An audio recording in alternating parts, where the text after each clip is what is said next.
Hello guys, welcome back to my channel. So today we are continuing from where we stopped. This is the part 2 video of how to respond to ventilator alarm. So responding to ventilator alarm. So today we'll be dealing on apnea alarm.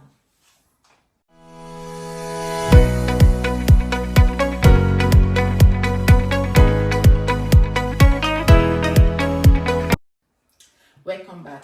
So in the previous video we talked about high pitch alarm. So today we are talking about apnea alarm.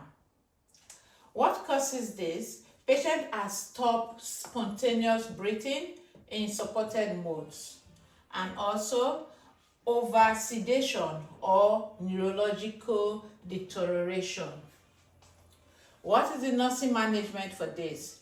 As a nurse, what will you do? Assess the airway and breathing immediately. You have to assess the patient's airway and breathing immediately. Secondly, provide manual ventilation if necessary. Third, check sedation level and reduce if appropriate. Last but not the least, notify the physician urgently for further assessment. So this is what you do when the apnea alarm of your patient that is on ventilator goes off. What the nurse will do: assess airway, provide manual ventilation, check sedation, then notify your physician immediately.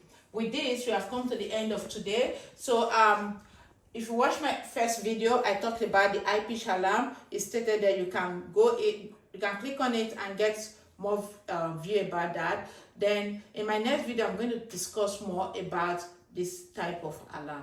Thank you for watching.